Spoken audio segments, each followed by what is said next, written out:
Continuamos con la narración de la novela Retrato en sepia, de doña Isabel Allende. Tercer video. La guerra del Pacífico empezó en el mar y continuó por tierra, combatiendo cuerpo a cuerpo con bayonetas caladas y cuchillos corvos en los más áridos e inclementes desiertos del mundo, en las provincias que hoy conforman el norte de Chile, pero antes de la guerra pertenecían al Perú y Bolivia. Los ejércitos peruano y boliviano estaban escasamente preparados para tal contienda. Eran poco numerosos, mal armados, y el sistema de abastecimiento fallaba tanto que algunas batallas y escaramuzas se decidieron por falta de agua para beber o porque las ruedas de las carretas cargadas con cajones de balas se enterraban en la arena.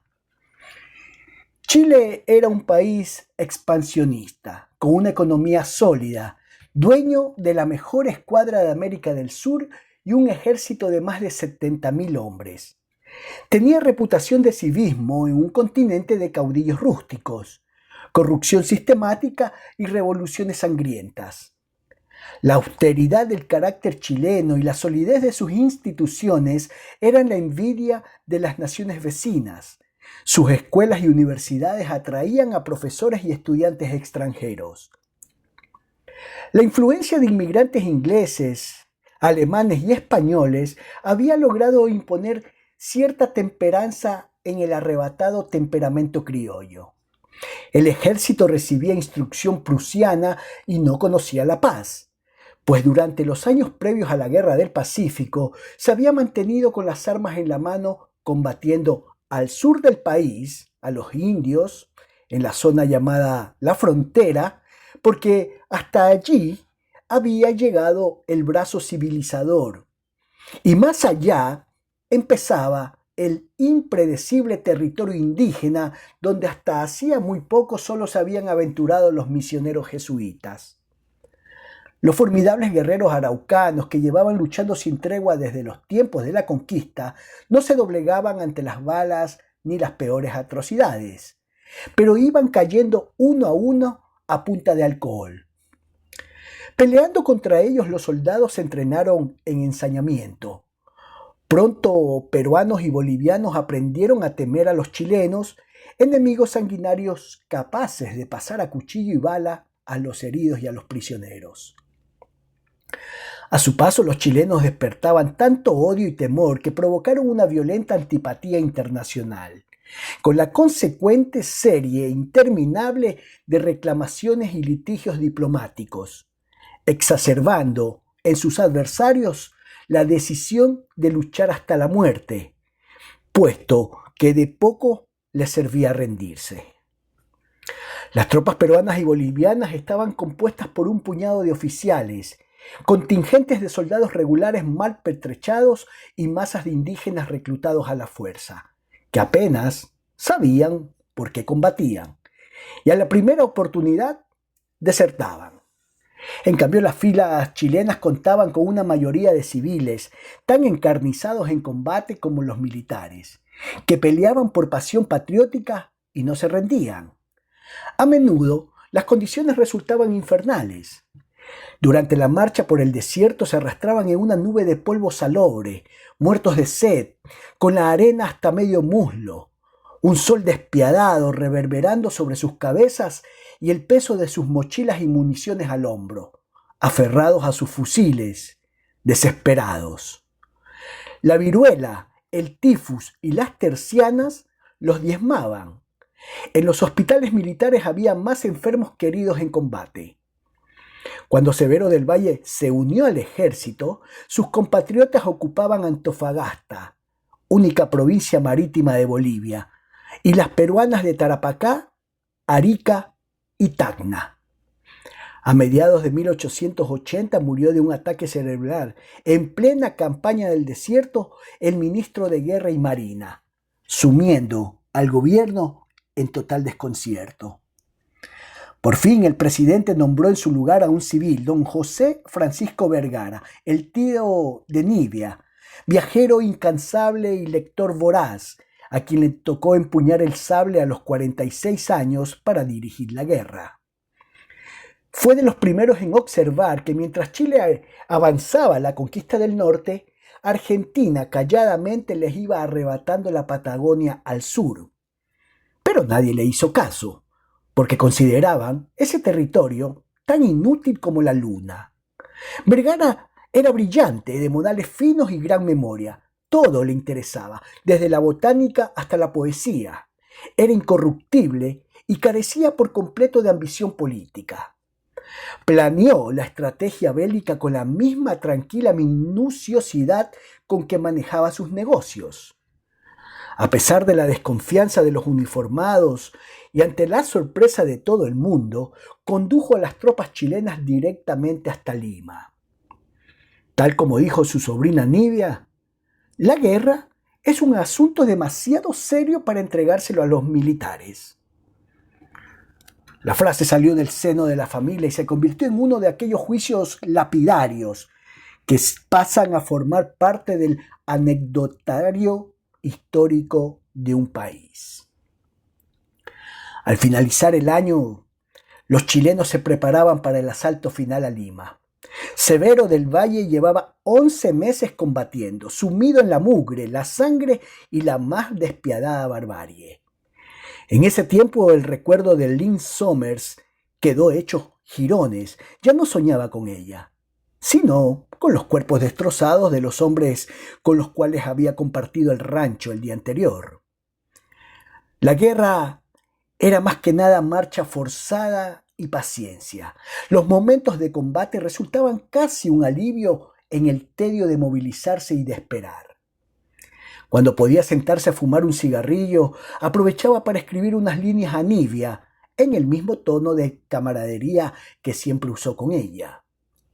No hablaba de amor, pero poco a poco iba comprendiendo que ella sería la única mujer en su vida y que Lynn Somers había sido solo una prolongada fantasía. Nibia le escribía con regularidad, aunque no todas sus cartas llegaban a destino, para contarle de la familia, de la vida en la ciudad, de sus raros encuentros con su tío José Francisco y los libros que él le recomendaba. También le comentaba la transformación espiritual que la sacudía, cómo se iba alejando de algunos ritos católicos que le parecían muestras de paganismo, para buscar las raíces de un cristianismo más filosófico que dogmático. Le preocupaba que Severo, inmerso en un mundo tosco y cruel, perdiera contacto con su alma y se transformara en un ser desconocido. La idea de que él estuviera obligado a matar le resultaba intolerable. Trataba de no pensar en eso, pero los relatos de soldados atravesados a cuchillo, de los cuerpos decapitados, de las mujeres violadas y los niños ensartados en bayonetas eran imposibles de ignorar. ¿Tomaría Severo parte en esas atrocidades? ¿Podría un hombre que es testigo de tales hechos reintegrarse a la paz, convertirse en esposo y padre de familia? ¿Podría ella amarlo a pesar de todo?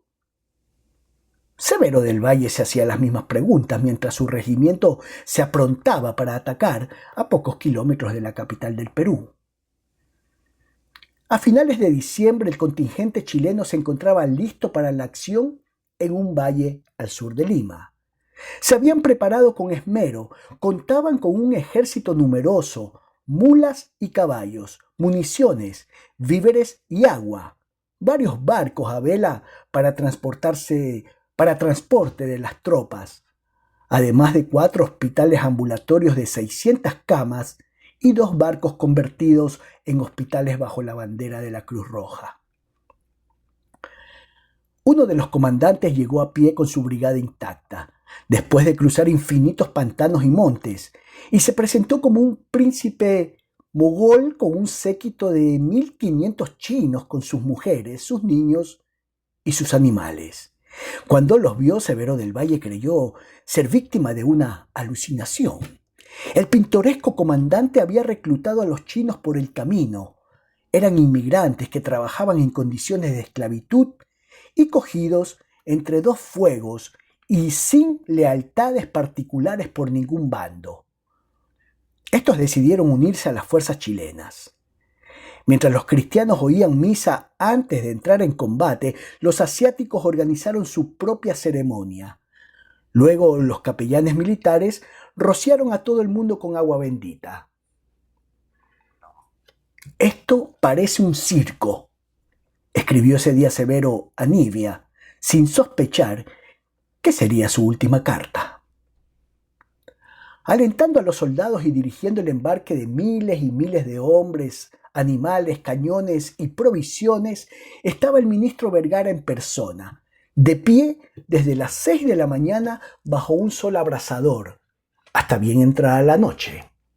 Los peruanos habían organizado 2 líneas de defensa a pocos kilómetros de la ciudad, en lugares de difícil acceso para los asaltantes. A los cerros escarpados y arenosos se sumaban fuertes parapetos, baterías y trincheras protegidas por sacos de arena para los tiradores. Además, habían instalado minas disimuladas en la arena que estallaban al contacto de los detonantes. Las 2 líneas de defensa estaban unidas entre sí y con la ciudad de Lima por ferrocarril para garantizar transporte de tropas, heridos y provisiones. Tal como Severo del Valle y sus camaradas sabían desde antes de iniciar el ataque a mediados de enero de 1881, la victoria, si ocurría, sería a costa de muchas vidas. Aquella tarde de enero las tropas estaban listas para la marcha sobre la capital del Perú. Después de servir la comida y desmontar el campamento, quemaron los entablados que habían servido de habitación y se dividieron en 3 grupos, con la intención de asaltar las defensas enemigas por sorpresa, amparados por la espesa neblina. Iban en silencio, cada uno con su pesado equipo a la espalda y los fusiles listos, dispuestos a atacar de frente y a la chilena, como habían decidido los generales, conscientes de que el arma más poderosa a su haber era la temeridad y fiereza de los soldados embriagados de violencia. Severo del Valle había visto circular las cantimploras con aguardiente y pólvora, una mezcla incendiaria que dejaba las tripas en llamas, pero otorgaba un valor indomable. La había probado una vez, pero después pasó 2 días atormentado por vómitos y dolor de cabeza, así es que prefería soportar el combate en frío. La marcha en el silencio y la negrura de la pampa le pareció interminable, a pesar de los breves momentos de pausa. Pasada la medianoche se detuvo la inmensa muchedumbre de soldados para descansar por 1 hora. Pensaban caer sobre un balneario próximo a Lima antes que aclarara el día, pero las órdenes contradictorias y la confusión de los comandantes arruinaron el plan. Poco se sabía sobre la situación de las filas de la vanguardia, donde aparentemente ya se había iniciado la batalla. Eso obligó a la tropa agotada a continuar sin un respiro. Siguiendo el ejemplo de los demás, Severo se desprendió de la mochila, la manta y el resto de sus pertrechos, alistó el arma con la bayoneta y echó a correr a ciegas hacia adelante, gritando a pleno pulmón como fiera rabiosa. Pues ya no se trataba de coger al enemigo por sorpresa, sino de espantarlo. Los peruanos los estaban esperando y apenas los tuvieron a tiro, dejaron caer sobre ellos una andanada de plomo. A la niebla se sumó el humo y el polvo, cubriendo el horizonte con un manto impenetrable, mientras el aire se llenaba de pavor con las cornetas llamando a la carga, el chivateo y los alaridos de combate, los aullidos de los heridos, los relinchos de las cabalgaduras y el rugido de los cañonazos. El suelo estaba minado, pero los chilenos avanzaban de todos modos con el salvaje grito «¡Adegüello!» en los labios. Severo del Valle vio volar hecho pedazos a 2 de sus compañeros que pisaron un detonante a pocos metros de distancia. No alcanzó a calcular que la próxima explosión podía tocarle a él. No había tiempo de pensar en nada, porque ya los primeros húsares saltaban sobre las trincheras enemigas, caían en las fosas con los cuchillos corvos entre los dientes y las bayonetas caladas, masacrando y muriendo entre chorros de sangre. Los peruanos sobrevivientes retrocedieron y los atacantes comenzaron a escalar las colinas, forzando las defensas escalonadas en las laderas. Sin saber lo que hacía, Severo del Valle se encontró sable en mano destrozando a un hombre, luego disparando a quemarropa en la nuca de otro que huía. La furia y el horror se habían apoderado por completo de él. Como todos los demás, se había convertido en una bestia. Tenía el uniforme roto y cubierto de sangre. Un pedazo de tripa ajena le colgaba de una manga. Ya no le salía la voz de tanto gritar y maldecir. Había perdido el miedo y la identidad. Era solo una máquina de matar, repartiendo golpes sin ver dónde caían, con la única meta de llegar al tope del cerro. A las 7 de la mañana, después de 2 horas de batalla, la primera bandera chilena flameaba sobre una de las cumbres, y Severo, de rodillas sobre la colina, vio una multitud de soldados peruanos que se retiraban en desbandada para enseguida reunirse en el patio de una hacienda, donde recibieron en formación la carga frontal de la caballería chilena. En pocos minutos, aquello era un infierno. Severo del Valle, que se acercaba corriendo, veía el brillo de los sables en el aire y escuchaba la balacera y los alaridos de dolor. Cuando alcanzó la hacienda, ya los enemigos corrían perseguidos de nuevo por las tropas chilenas. En eso le llegó la voz de su comandante indicándole que agrupara a los hombres de su destacamento para atacar al pueblo. La breve pausa, mientras se organizaban las filas, le dio un momento de respiro. Se dejó caer al suelo con la frente en tierra, acesando, tembloroso, las manos agarrotadas en su arma. Calculó que el avance era una locura, porque su regimiento solo no podría hacer frente a las numerosas tropas enemigas atrincheradas en las casas y edificios. Habría que pelear puerta a puerta. Pero su misión no era pensar, sino obedecer las órdenes de su superior y reducir el poblado peruano a escombros, ceniza y muerte. Minutos más tarde iba al trote a la cabeza de sus compañeros, mientras los proyectiles pasaban silbando a su alrededor. Entraron en 2 columnas, una por cada lado de la calle principal. La mayor parte de los habitantes había huido a la voz de ¡Vienen los chilenos! Pero los que se quedaron estaban decididos a combatir con lo que tuvieran a mano, desde cuchillos de cocina hasta ollas con aceite hirviendo que lanzaban desde los balcones. El regimiento de Severo tenía instrucciones de ir casa por casa hasta desocupar el pueblo. Tarea nada fácil porque estaba lleno de soldados peruanos parapetados en los techos, los árboles, en las ventanas y los umbrales de las puertas. Severo tenía la garganta seca y los ojos inflamados. Apenas veía a 1 metro de distancia. El aire, denso de humo y polvo, se había puesto irrespirable. Era tal la confusión que nadie sabía qué hacer. Simplemente imitaban al que iba delante. De súbito sintió a su alrededor una granizada de balas y comprendió que no podía seguir avanzando. Debía buscar resguardo. De un culatazo abrió la puerta más cercana e irrumpió en la vivienda con el sable en alto, cegado por el contraste entre el sol abrasador de afuera y la penumbra interior. Necesitaba unos minutos para cargar su fusil, pero no los tuvo. Un alarido desgarrador lo paralizó de sorpresa y vislumbró una figura que había estado agazapada en un rincón y ahora se alzaba ante él blandiendo un hacha. Alcanzó a protegerse la cabeza con los brazos y echar el cuerpo hacia atrás. El hacha cayó como un relámpago sobre su pie izquierdo, clavándolo en el suelo. Severo del Valle no supo lo que había pasado. Reaccionó por puro instinto. Con todo el peso de su cuerpo, empujó el fusil con la bayoneta calada, la ensartó en el vientre de su atacante y luego la levantó con un esfuerzo brutal. Un chorro de sangre le dio en plena cara. Y entonces se dio cuenta de que el enemigo era una muchacha. La había abierto en canal y ella, de rodillas, se sujetaba a los intestinos que empezaban a vaciarse en el piso de tablas.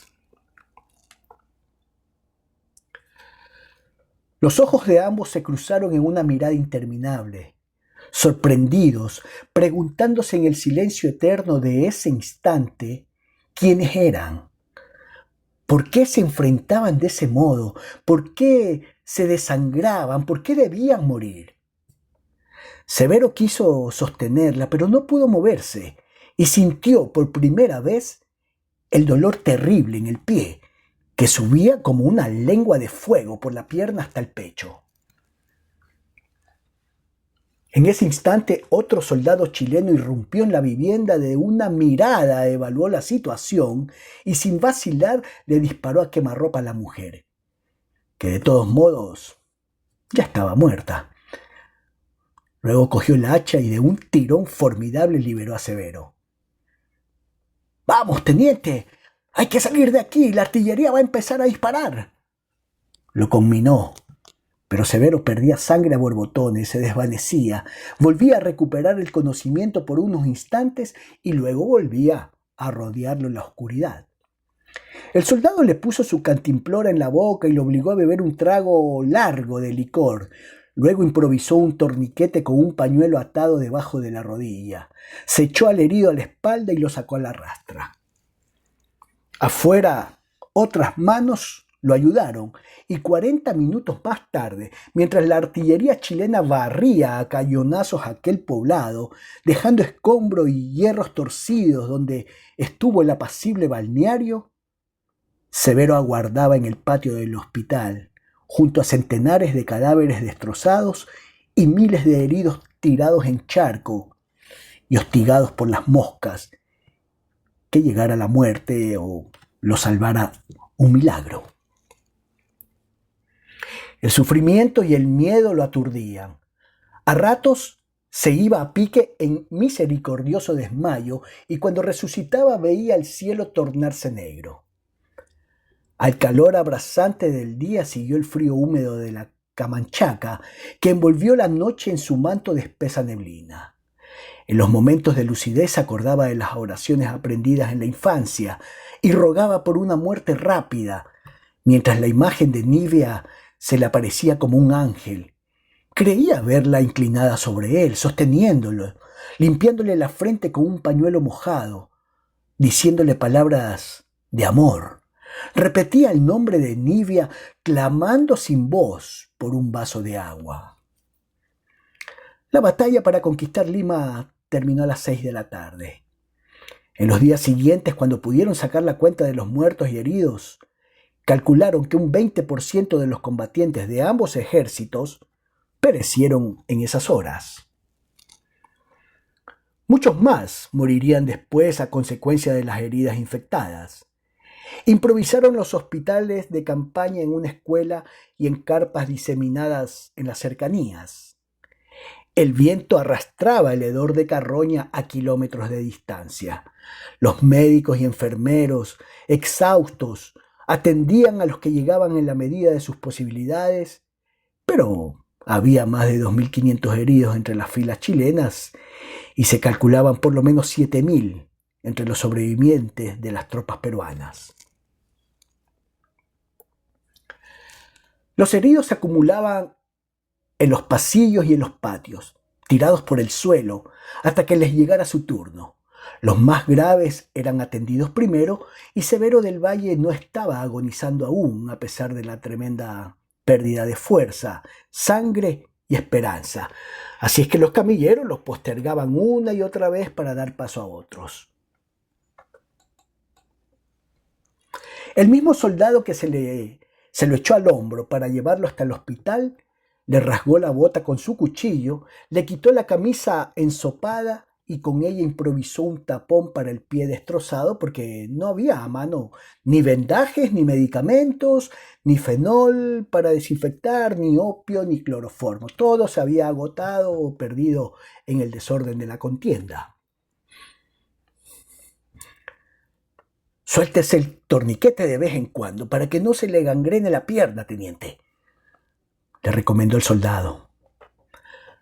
Antes de despedirse le deseó buena suerte y le regaló sus más preciadas posesiones, un paquete de tabaco y su cantimplora con los restos del aguardiente.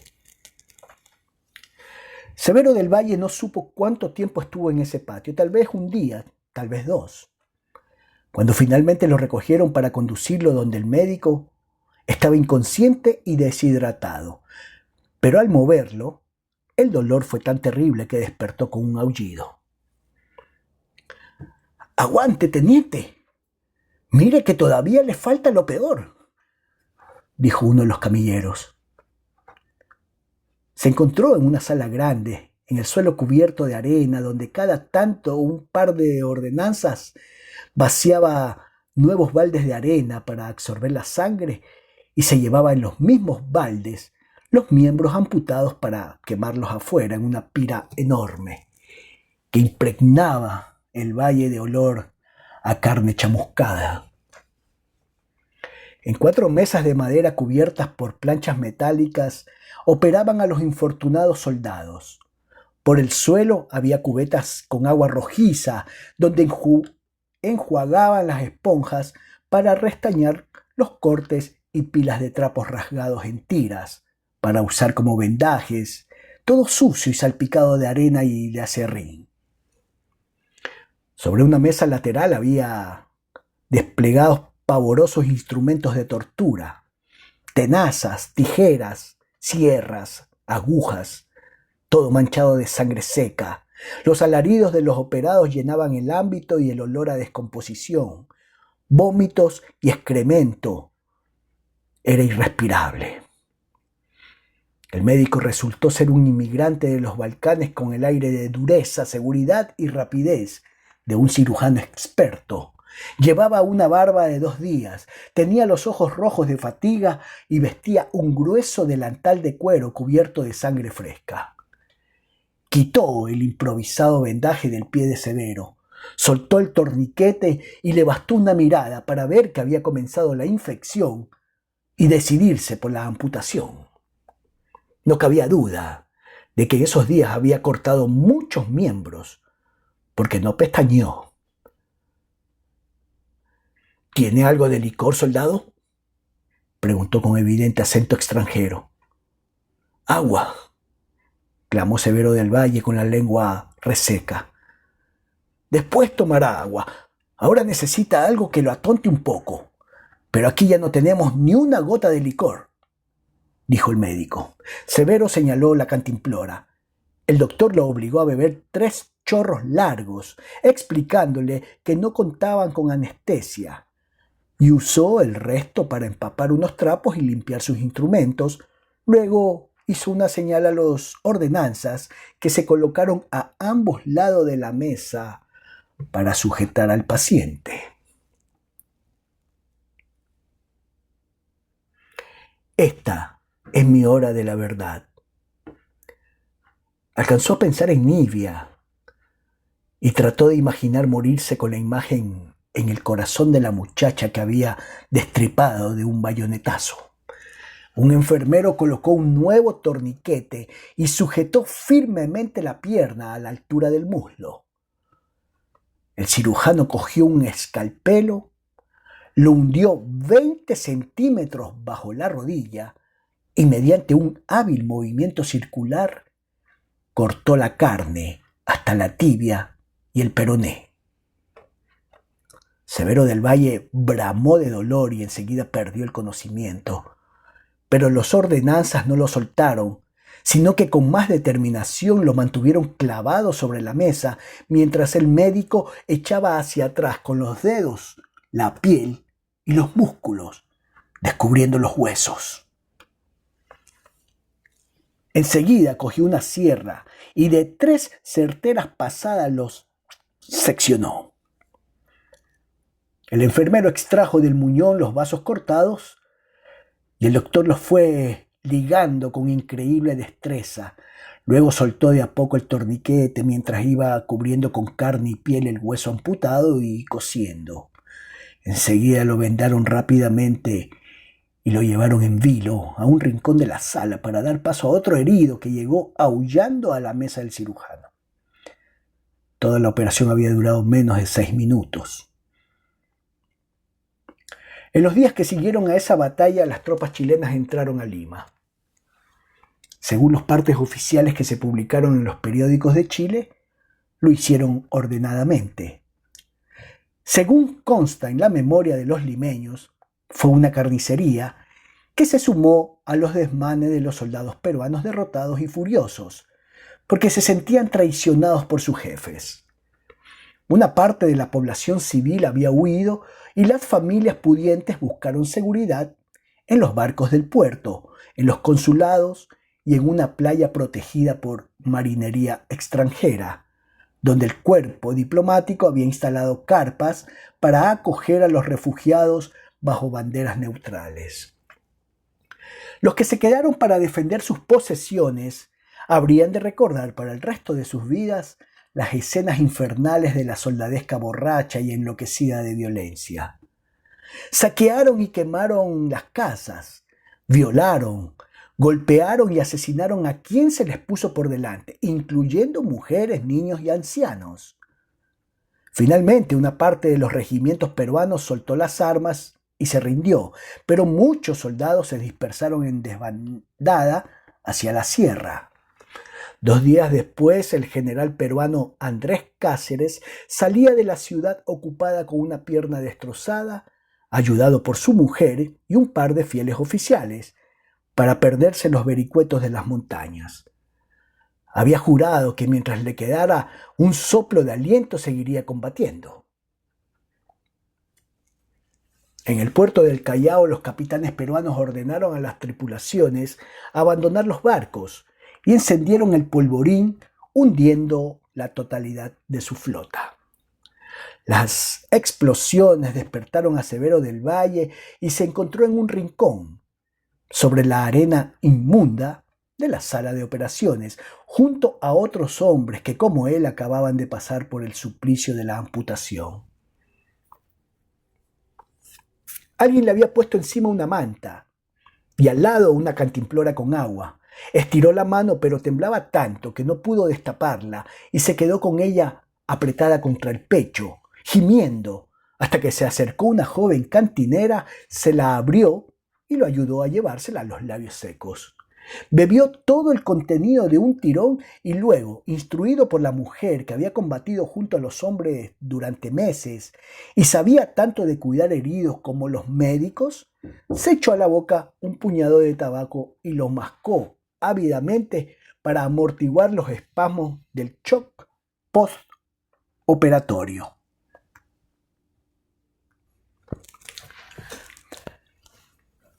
Matar cuesta poco, sobrevivir es lo que cuesta, hijito. Si te descuidas, la muerte te lleva a traición, le advirtió la cantinera. Tengo miedo, trató de decir Severo, y ella tal vez no oyó su balbuceo, pero adivinó su terror, porque se quitó una medallita de plata del cuello y se la puso entre las manos. Que la Virgen te ayude, murmuró, e inclinándose, lo besó brevemente en los labios antes de irse. Severo se quedó con el roce de esos labios y la medalla apretada en su palma. Tiritaba, le castañeteaban los dientes y ardía de fiebre. Se dormía o se desmayaba a ratos, y cuando recuperaba la conciencia, el dolor lo atontaba. Horas después volvió la misma cantinera de trenzas morenas y le entregó unos trapos mojados para que se limpiara el sudor y la sangre seca, y un plato de latón con una papilla de maíz, un trozo de pan duro y un tazón de café de achicoria, un líquido tibio y oscuro que ni siquiera intentó tocar, porque la debilidad y las náuseas se lo impidieron. Escondió la cabeza bajo la manta, abandonando el sufrimiento y la desesperación.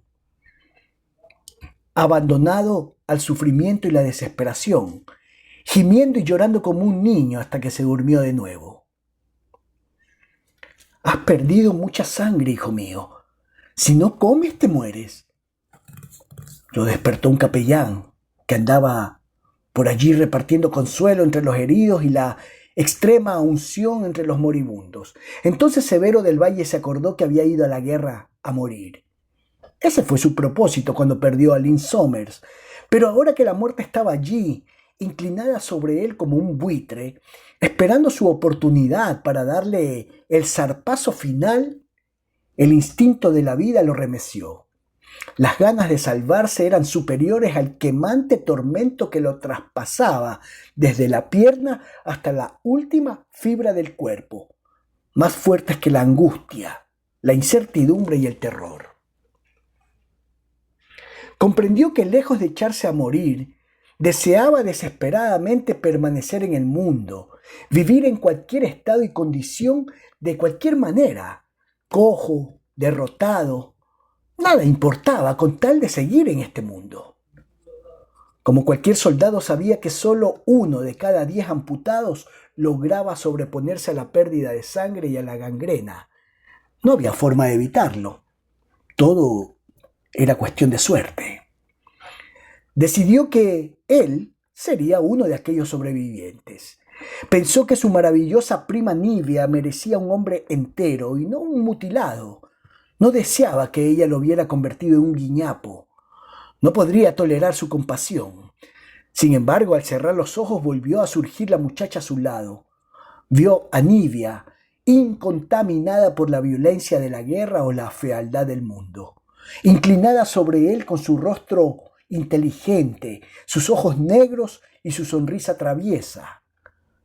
Entonces el orgullo se le disolvió como sal en el agua. No tuvo la menor duda de que ella lo amaría con media pierna menos, tanto como lo había amado antes. Tomó la cuchara con los dedos agarrotados, trató de controlar los tiritones, se obligó a abrir la boca y tragó un bocado de aquella asquerosa papilla de maíz, ya fría y cubierta de moscas. Los regimientos chilenos entraron triunfantes a Lima en enero de 1881 y desde allí trataron de imponer la forzada paz de la derrota al Perú. Una vez calmada la bárbara confusión de las primeras semanas, los soberbios vencedores dejaron un contingente de 10.000 hombres para controlar la nación ocupada y los demás emprendieron viaje al sur a recoger sus bien ganados laureles, ignorando olímpicos a los millares de soldados vencidos que lograron escapar hacia la sierra y que desde allí pensaban continuar combatiendo. La victoria había sido tan aplastante que los generales no podían imaginar que los peruanos seguían hostigándolos durante 3 largos años. El alma de aquella obstinada resistencia fue el legendario general Cáceres, quien escapó de milagro a la muerte y partió con una herida espantosa a las montañas a resucitar la semilla pertinaz del coraje, en un ejército andrajoso de soldados fantasmas y levas de indios, con el cual llevó a cabo una cruenta guerra de guerrillas, emboscadas y escaramuzas.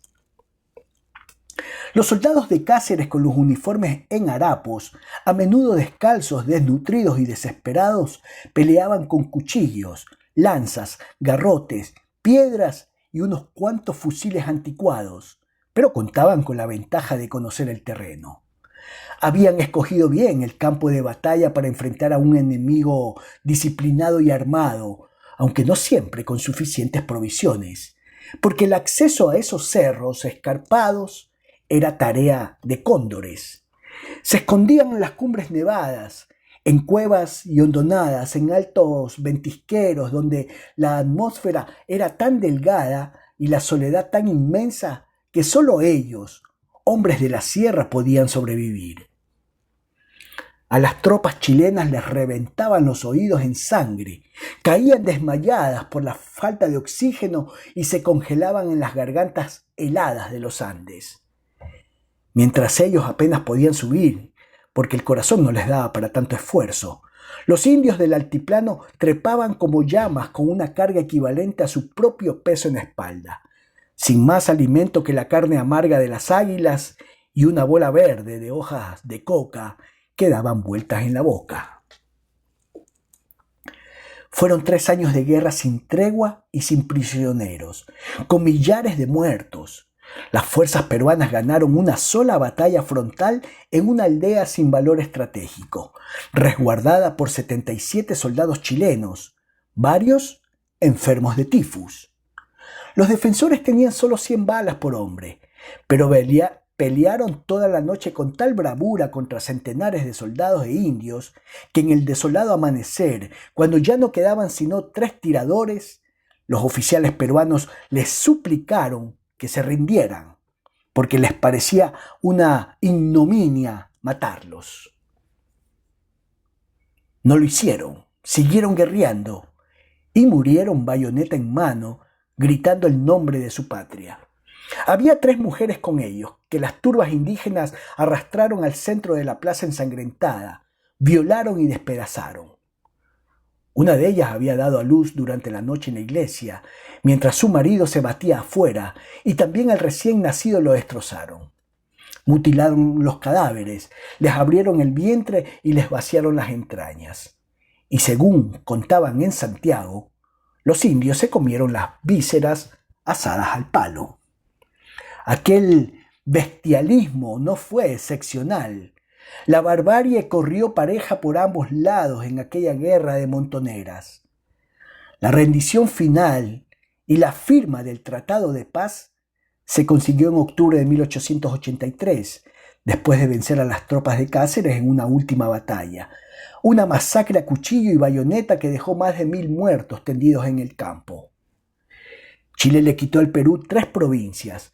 Bolivia perdió su única salida al mar y fue obligada a firmar una tregua indefinida, que habría de extenderse por 20 años hasta la firma de un tratado de paz. Severo del Valle, junto a millares de otros heridos, fue conducido en barco a Chile. Mientras muchos morían gangrenados o infectados de tifus y disentería en las improvisadas ambulancias militares, él pudo recuperarse gracias a Nivia, quien apenas se enteró de lo ocurrido se puso en contacto con su tío, el ministro Vergara, y no lo dejó en paz hasta que éste hizo buscar a Severo, lo rescató de un hospital donde era un número más entre miles de enfermos en fatídicas condiciones, y lo envolvió en el primer transporte disponible a Valparaíso. También extendió un permiso especial a su sobrina para que pudiera entrar al recinto militar del puerto y asignó un teniente para ayudarla. Cuando desembarcaron a Severo del Valle en una angarilla, ella no lo reconoció. Había perdido 20 kilos, estaba inmundo, parecía un cadáver amarillo e hirsuto, con una barba de varias semanas y los ojos despavoridos y delirantes de un loco. Nivia se sobrepuso al espanto con la misma voluntad de amazona que la sostenía en todos los demás aspectos de su vida y lo saludó con un alegre «Hola, primo, gusto de verte», que Severo no pudo contestar. Al verla fue tanto su alivio que se cubrió la cara con las manos para que no lo viera llorar. El teniente había dispuesto el transporte y, de acuerdo a las órdenes recibidas, condujo al herido y a Nivia directamente al palacio del ministro en Viña del Mar, donde la esposa de éste había preparado un aposento. «Dice mi marido que te quedarás aquí hasta que puedas andar, hijo», le anunció. El médico de la familia Vergara usó todos los recursos de la ciencia para sanarlo, pero cuando un mes más tarde la herida aún no cicatrizaba y Severo seguía debatiéndose en arrebatos de fiebre, Nivia comprendió que tenía el alma enferma por los horrores de la guerra y el único remedio contra tantos remordimientos era el amor. Entonces decidió recurrir a medidas extremas.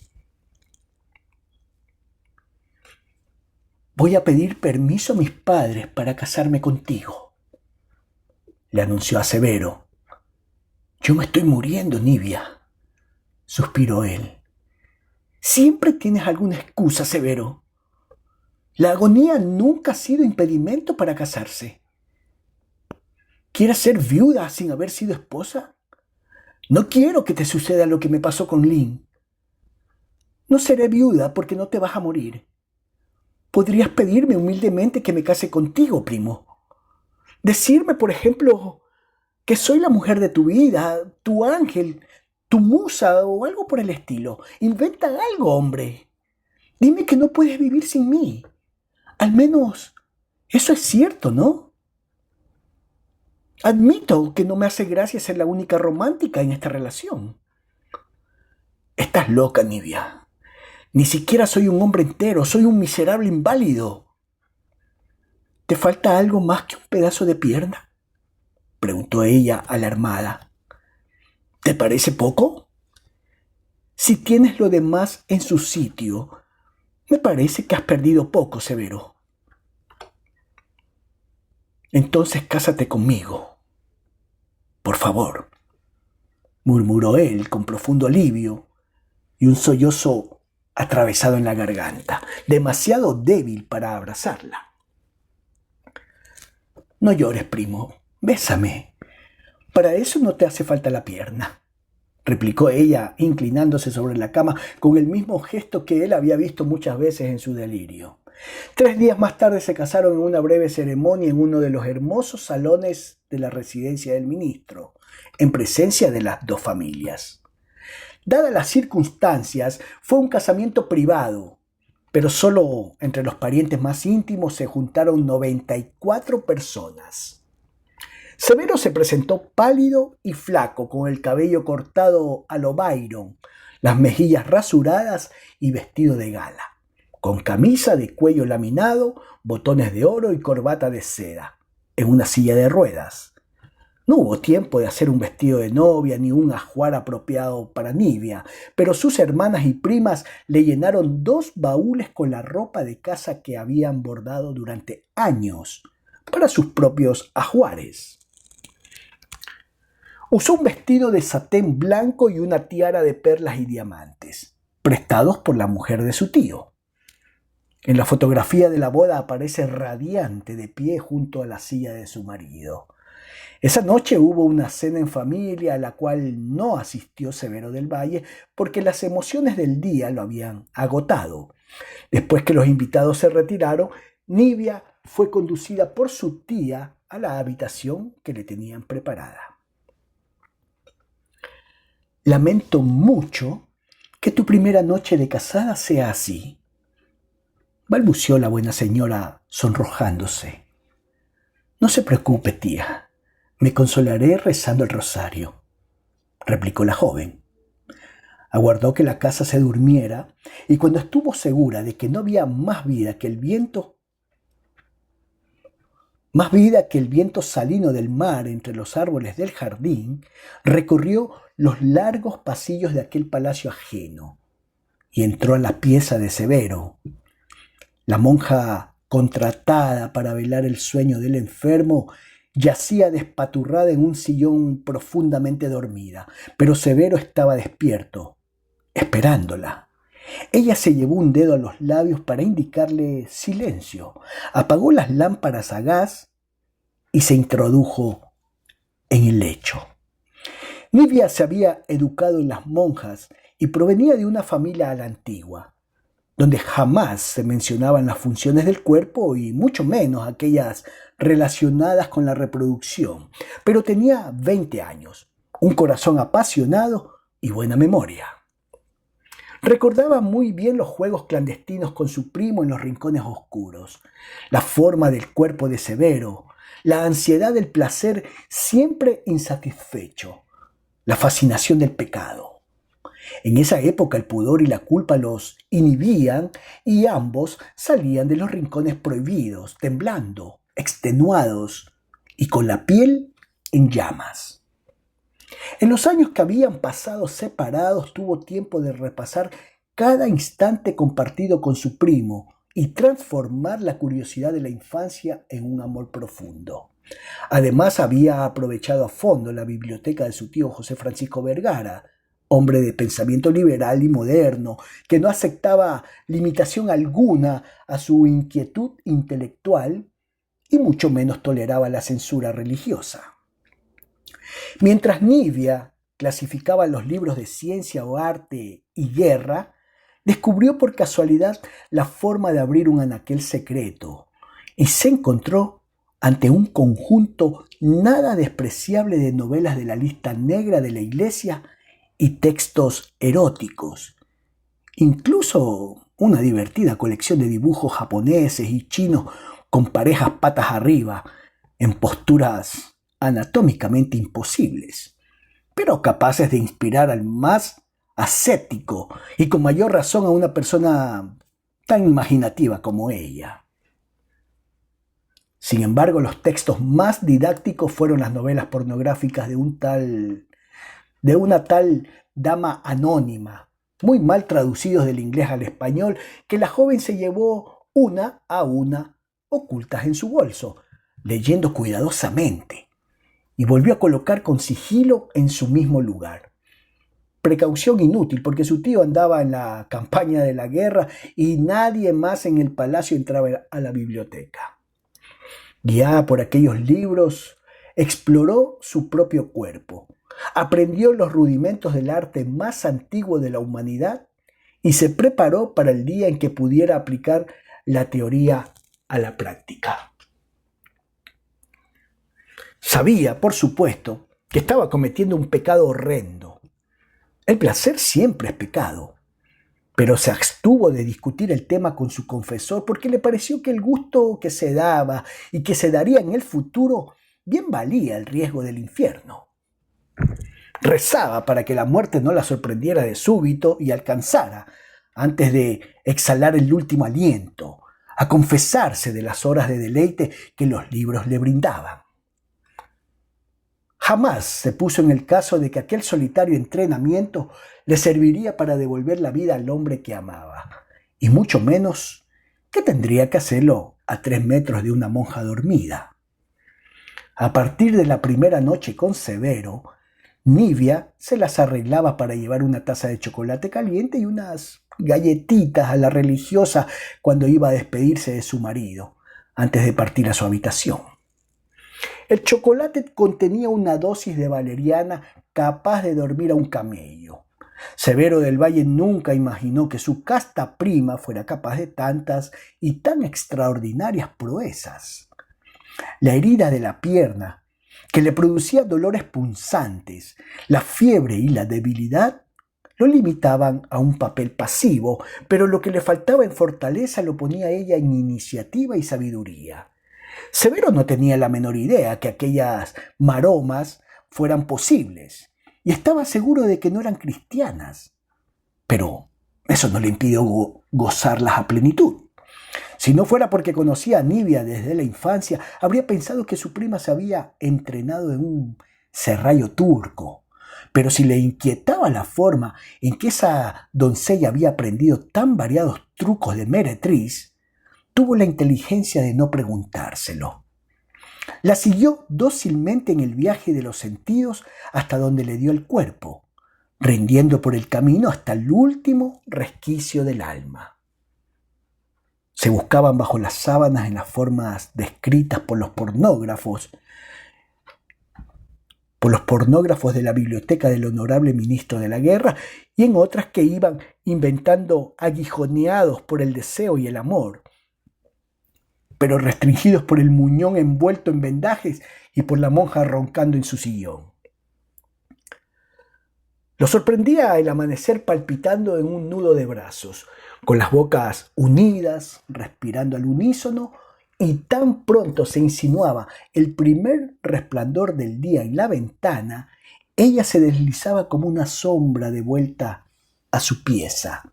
Los juegos de antes se convirtieron en verdaderas maratones de concupiscencia. Se acariciaban con apetito voraz, se besaban, se lamían y se penetraban por todas partes. Todo esto en la oscuridad y en el más absoluto silencio, tragándose los suspiros y mordiendo las almohadas para sofocar la alegre lujuria que los elevaba a la gloria una y otra vez durante aquellas noches demasiado breves. El reloj volaba. Apenas Nivia surgía como un espíritu en la habitación para introducirse dentro de la cama de Severo y ya era la mañana. Ninguno de los dos pegaba los ojos. No podían perder ni un minuto de aquellos encuentros benditos. Al día siguiente él dormía como un recién nacido hasta el mediodía, pero ella se levantaba temprano con el aire confuso de una sonámbula y cumplía con las rutinas normales. Por las tardes, Severo del Valle reposaba en su silla de ruedas en la terraza mirando la puesta del sol frente al mar, mientras su esposa se dormía bordando mantelitos a su lado. Delante de otros se comportaban como hermanos, no se tocaban y casi no se miraban, pero el ambiente a su alrededor estaba cargado de ansiedad. Pasaban el día contando las horas, aguardando con delirante vehemencia que llegara la hora de volver a abrazarse en la cama. Lo que hacían por las noches había horrorizado al médico, a las dos familias, a la sociedad entera y ni qué decir, a la monja. Entretanto, los parientes y amigos comentaban la abnegación de Nivia, esa joven tan pura y tan católica condenada a un amor platónico, y la fortaleza moral de Severo, quien había perdido una pierna y arruinado su vida defendiendo a la patria. Las urdimbres de comadres propagaban el chisme de que no era solo una pierna lo perdido en el campo de batalla, sino también los atributos viriles. Pobrecitos, musitaban entre suspiros, sin sospechar lo bien que lo pasaba aquella pareja de disipados. A la semana de anestesiar a la religiosa con chocolate y de hacer el amor como egipcios, la herida de la amputación había cicatrizado y la fiebre había desaparecido. Antes de 2 meses, Severo del Valle andaba con muletas y empezaba a hablar de una pierna de palo, mientras Nivia echaba las entrañas escondida en cualquiera de los 23 baños del palacio de su tío. Cuando no hubo más remedio que admitir ante la familia el embarazo de Nivia, la sorpresa general fue de tales proporciones que llegó a decirse que ese embarazo era un milagro.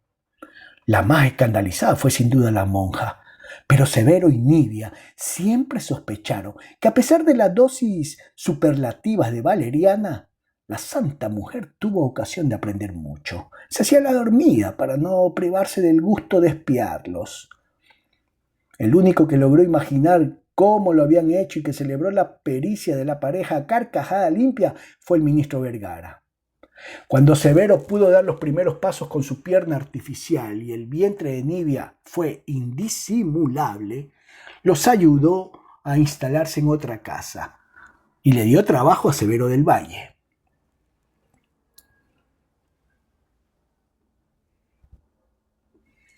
El país y el Partido Liberal necesitan hombres de tu audacia, dijo, aunque en honor a la verdad, la audaz era Nivia.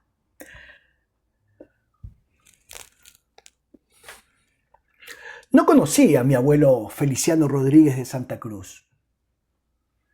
Murió unos meses antes de que yo llegara a vivir a su casa. Le dio una apoplejía cuando estaba sentado a la cabecera de la mesa en un banquete en su mansión de Nob Hill, atragantado por un pastel de venado y vino tinto francés. Lo recogieron del suelo entre varios y lo recostaron moribundo en un sofá, con su hermosa cabeza de príncipe árabe sobre el regazo de Paulina del Valle, quien para darle ánimo le repetía: No te mueras. No te mueras, Feliciano. Mira que a las viudas no las convida nadie. Respira, hombre. Si respiras, te prometo que hoy, sin falta, le quito el pestillo a la puerta de mi pieza. Cuentan que Feliciano alcanzó a sonreír antes de que el corazón le reventara en sangre. Existen innumerables retratos de aquel chileno fornido y alegre. Es fácil imaginarlo vivo porque en ninguno está posando para el pintor o para el fotógrafo. En todos da la impresión de haber sido sorprendido en un gesto espontáneo. Se reía con dientes de tiburón, gesticulaba al hablar, se movía con la seguridad y petulancia de un pirata. A su muerte, Paulina del Valle se desmoró. Fue tal su depresión que no pudo asistir al funeral ni a ninguno de los múltiples homenajes que le rindió la ciudad. Como sus 3 hijos estaban ausentes, le tocó al mayordomo Williams y a los abogados de la familia hacerse cargo de las exequias. Los 2 hijos menores llegaron unas semanas más tarde, pero Matías andaba en Alemania y con la excusa de su salud no apareció para consolar a su madre. Por primera vez en su vida, Paulina perdió la coquetería, el apetito y el interés en los libros de contabilidad. Rehusaba salir y pasaba días en la cama. No permitió que nadie la viera en esas condiciones. Los únicos que supieron de su llanto fueron sus mucamas y Williams, quien fingía no darse cuenta, limitándose a vigilar a prudente distancia para ayudarla si se lo pedía. Una tarde se detuvo por casualidad frente al gran espejo dorado que ocupaba media pared de su baño y vio en lo que se había convertido. Una bruja gorda y desarrapada, con una cabecita de tortuga coronada por una mata de greñas grises. Dio un grito de horror. Ningún hombre en el mundo, y menos Feliciano, merecía tanta abnegación. Concluyó. Había tocado fondo. Era hora de dar una patada en el suelo y elevarse otra vez a la superficie. Tocó la campanilla para llamar a sus mucamas y les ordenó que la ayudaran a bañarse y le trajeran a su peluquero. A partir de ese día se repuso del duelo con voluntad de hierro, sin más ayuda que montañas de dulces y largos baños de tina. La noche solía sorprenderla con la boca llena y sumida en la bañera, pero no volvió a llorar. Para Navidad, emergió de su reclusión con varios kilos de más y perfectamente compuesta. Entonces comprobó sorprendida que en su ausencia el mundo siguió rodando y nadie la había echado de menos, lo cual fue un incentivo más para ponerse definitivamente de pie. No permitiría que la ignoraran, decidió. Acababa de cumplir 60 años y pensaba vivir unos 30 más, aunque más no fuera para mortificar a sus semejantes. Llevaría luto por unos meses, era lo menos que podía hacer por respeto a Feliciano, pero a él no le gustaba verla convertida en una de esas viudas griegas que se entierran en trapos negros por el resto de su vida. Se dispuso a planear un nuevo guardarropa en colores pasteles para el año siguiente y un viaje de placer por Europa. Siempre quiso ir a Egipto, pero Feliciano opinaba que ese era un país de arena y momias donde todo lo interesante había sucedido 3000 años antes. Ahora que estaba sola podría realizar ese sueño. Pronto se dio cuenta, sin embargo, cuánto había cambiado su existencia y cuán poco la estimaba la sociedad de San Francisco. Toda su fortuna no alcanzaba para hacerse perdonar su origen hispano y su acento de cocinera. Tal como había dicho en broma, nadie la convidaba. Ya no era la primera en recibir invitación a las fiestas. No le pedían que inaugurara un hospital o un monumento. Su nombre dejó de mencionarse en las páginas sociales y apenas la saludaban en la ópera. Estaba excluida. Por otra parte, resultaba muy difícil incrementar sus negocios, porque sin su marido no tenía quien la representara en los medios financieros. Hizo un cálculo minucioso de sus haberes y se dio cuenta de que sus 3 hijos botaban el dinero más rápido de lo que ella podía ganarlo. Había deudas por todas partes y antes de fallecer Feliciano había hecho algunas inversiones pésimas, sin consultarla. No era tan rica como pensaba, pero estaba lejos de sentirse derrotada. Llamó a Williams y le ordenó contratar un decorador para remodelar los salones, un chef para planear una serie de banquetes que ofrecería con motivo del Año Nuevo, un agente de viajes para hablar de Egipto y un sastre para planear sus nuevos vestidos. En eso estaba, reponiéndose del susto de la viudez con medidas de emergencia, cuando se presentó en su casa una niña vestida de popelina blanca, con un bonete de encaje y botitas de charol, de la mano de una mujer de luto. Eran Elisa Somers y su nieta Aurora, a quienes Paulina del Valle no había visto en 5 años. Aquí le traigo a la niña tal como usted quería, Paulina, dijo Elisa tristemente. ¡Dios santo! ¿Qué pasó?, preguntó Paulina del Valle, pillada de sorpresa. Mi marido ha muerto. Veo que las 2 somos viudas, murmuró Paulina. Elisa Somers le explicó que no podría cuidar a su nieta porque debía llevar el cadáver de Tao Chien a China, tal como se lo había prometido siempre. Paulina del Valle llamó a Williams y le ordenó que acompañara a la niña al jardín para mostrarle los pavos reales mientras ellas hablaban. ¿Cuándo piensa regresar, Elisa?, preguntó Paulina. Puede ser un viaje muy largo. No quiero encariñarme con la niña y dentro de unos meses tener que devolvérsela. Se me partiría el corazón. Le prometo que eso no sucederá, Paulina. Usted puede ofrecer a mi nieta una vida mucho mejor de la que yo puedo darle. No pertenezco a ningún lugar. Sin Tao, carece de sentido vivir en Chinatown. Tampoco calzo entre americanos y no tengo nada que hacer en Chile.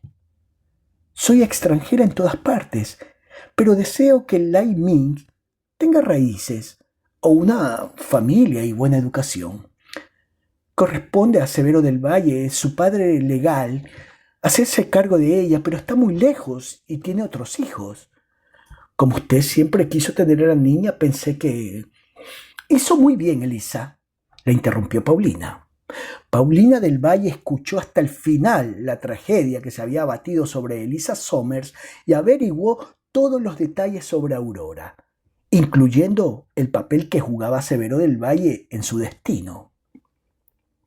Sin saber cómo, por el camino se evaporaron el rencor y el orgullo, y se encontró conmovida abrazando a esa mujer a quien momentos antes consideraba su peor enemiga, agradeciéndole la generosidad increíble de entregarle a la nieta y jurándole que sería una verdadera abuela. No tan buena como seguramente ella y Tao Chien habían sido, pero dispuesta a dedicar el resto de su vida a cuidar y a hacer feliz a Aurora. Esa sería su primera misión en este mundo. Lai Ming es una chica lista. Pronto preguntará quién es su padre. Hasta hace poco creía que su padre, su abuelo, su mejor amigo y Dios eran la misma persona. Tao Chien, dijo Elisa. ¿Qué quiere que le diga si pregunta?, quiso saber Paulina. Dígale la verdad. Eso siempre es lo más fácil de entender, le aconsejó Elisa. ¿Que mi hijo Matías es su padre biológico y mi sobrino Severo es su padre legal? ¿Por qué no? Y dígale que su madre se llamaba Lynn Somers y era una joven buena y bella, murmuró Elisa con la voz quebrada. Las 2 abuelas acordaron allí mismo que para evitar confundir aún más a la nieta, convenía separarla definitivamente de su familia materna, que no volviera a hablar chino ni tener contacto alguno con su pasado. A los 5 años no hay uso de razón, concluyeron. Con el tiempo la pequeña Lai Ming olvidaría sus orígenes y el trauma de los hechos recientes. Elisa Somers se comprometió a no intentar ninguna forma de comunicación con la niña y Paulina del Valle a adorarla como lo hubiera hecho con esa hija que tanto deseó y no tuvo. Se despidieron con un breve abrazo y Elisa salió por una puerta de servicio para que su nieta no la viera alejarse. Lamento mucho que esas dos buenas señoras, mis abuelas Elisa Somers y Paulina del Valle, decidieran mi destino sin permitirme participación alguna. Con la misma colosal determinación con que a los 18 años se escapó de un convento con la cabeza rapada para huir con su novio, y a los 28 amasó una fortuna acarreando hielos prehistóricos en barco, mi abuela Paulina se empeñó en borrar mi procedencia. Y si no es por un traspiés del destino que a última hora le torció los planes, lo habría conseguido. Recuerdo muy bien la primera impresión que tuve de ella. Me veo entrando a un palacio encaramado en una colina, atravesando jardines con espejos de agua y arbustos recortados. Veo los peldaños de mármol, con sendos leones de bronce de tamaño natural a cada lado. La puerta doble de madera oscura y el inmenso hall iluminado por los vitrales de colores de una cúpula majestuosa que coronaba el techo. Nunca había estado en un lugar así.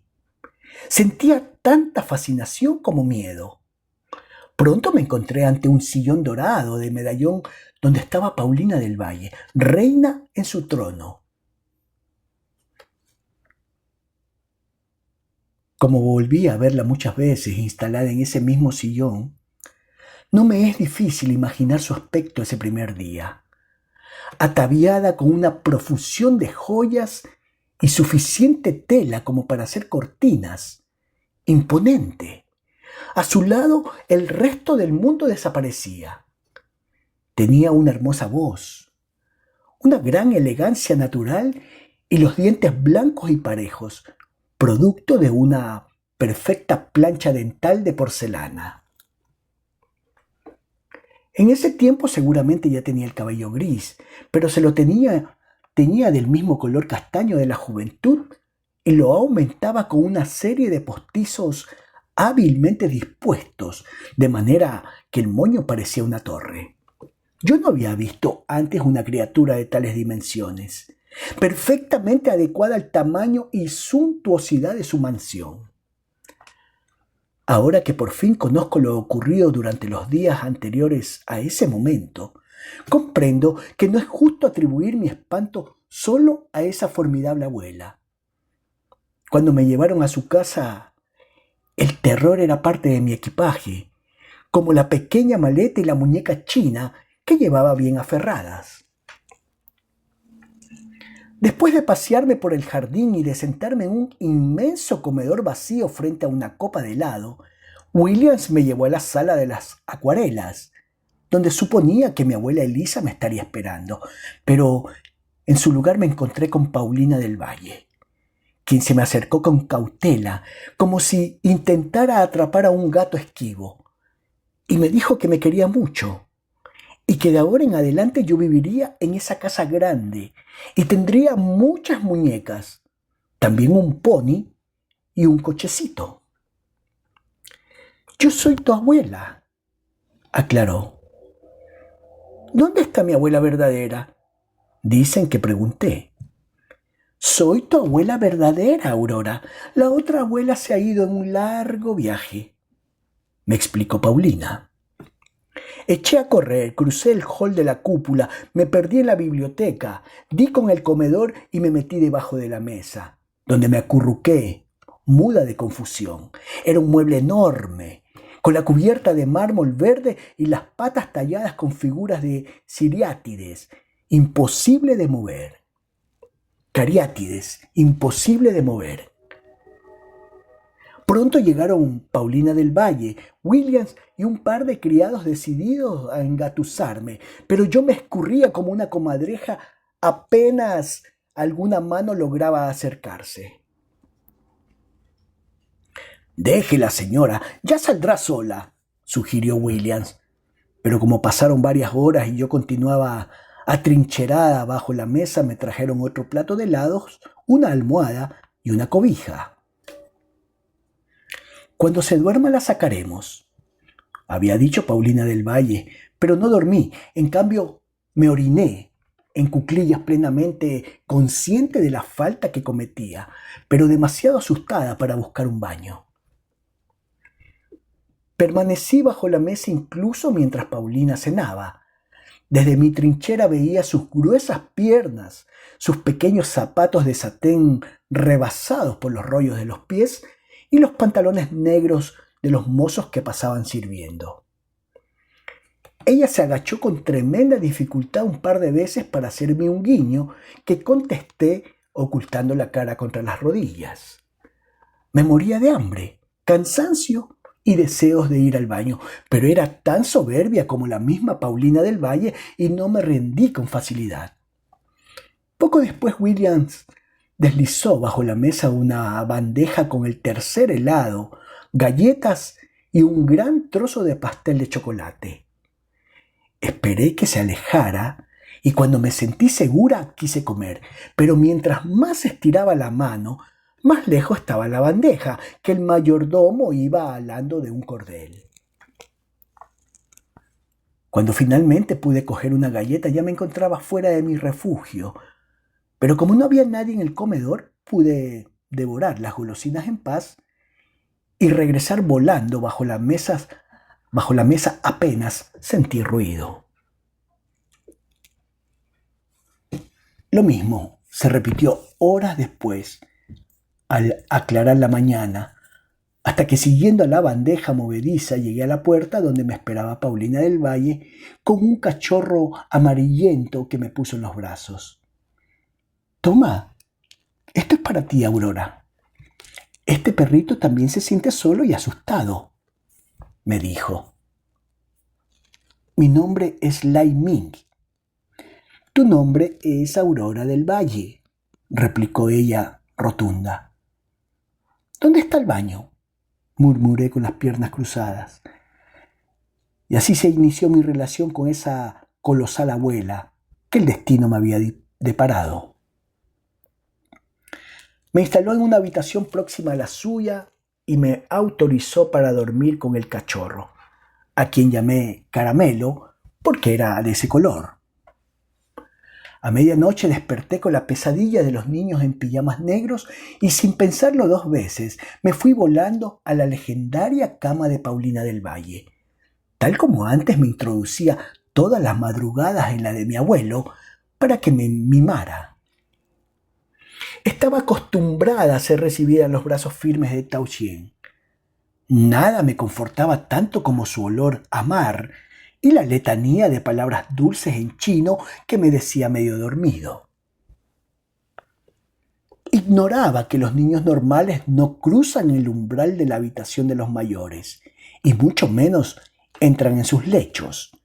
Me había criado en estrecho contacto físico, besuqueada y mecida hasta el infinito por mis abuelos maternos, y no conocía otra forma de consuelo o descanso que un abrazo.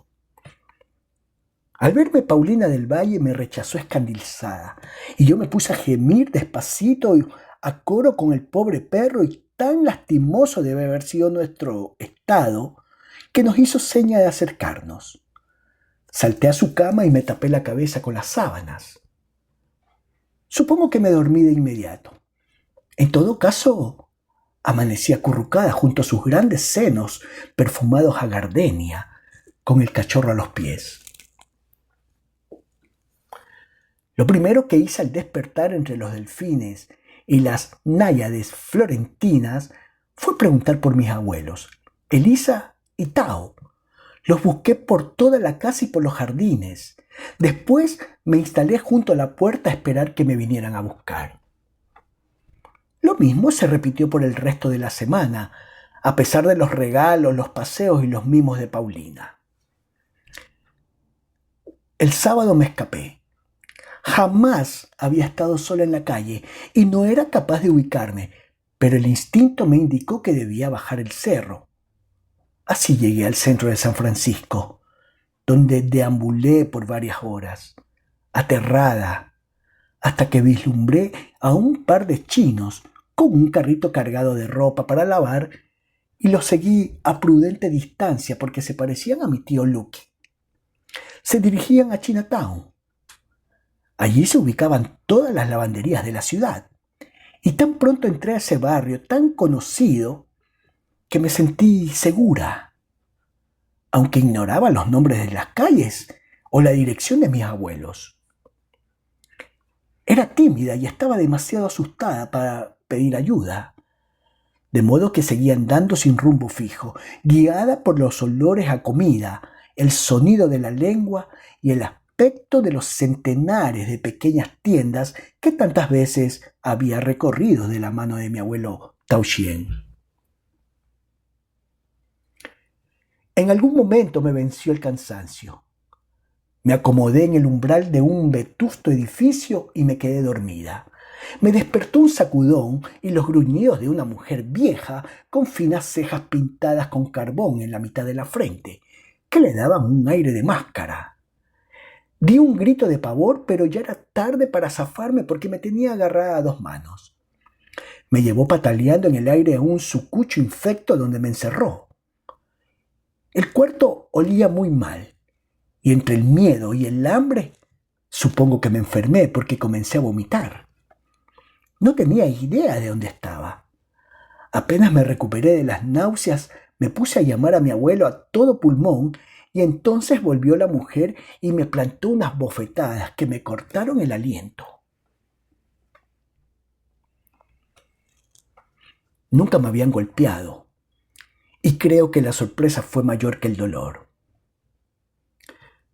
Me ordenó en cantonés que me callara la boca o me azotaría con una pértiga de bambú.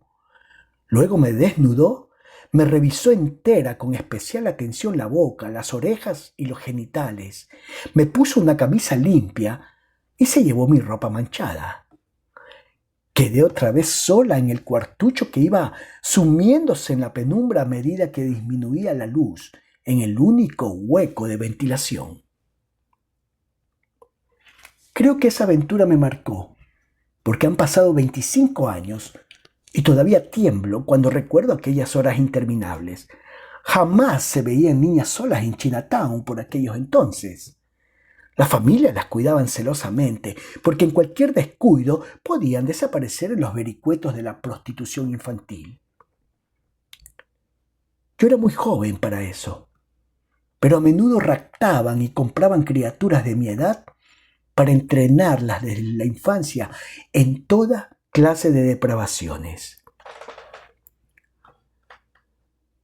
La mujer volvió horas después, cuando ya estaba totalmente oscuro, acompañada por un hombre más joven. Me observaron a la luz de una lámpara y empezaron a discutir acaloradamente en su idioma que yo conocía, pero entendí poco porque estaba extenuada y muerta de miedo. Me pareció oír varias veces el nombre de mi abuelo Tao Chien. Se fueron y volví a quedar sola, tiritando de frío y de terror. No sé por cuánto tiempo. Cuando volvió a abrirse la puerta, la luz de la lámpara me cegó. Escuché mi nombre en chino, Lai Ming, y reconocí la voz inconfundible de mi tío Lucky. Sus brazos me alzaron y ya no supe más porque el alivio me aturdió. No recuerdo el viaje en coche ni el momento en que volví a encontrarme en el palacete de Nob Hill frente a mi abuela Paulina. No recuerdo tampoco lo que pasó en las semanas siguientes, porque me dio varicela y estuve muy enferma. Fue una época confusa, de muchos cambios y contradicciones.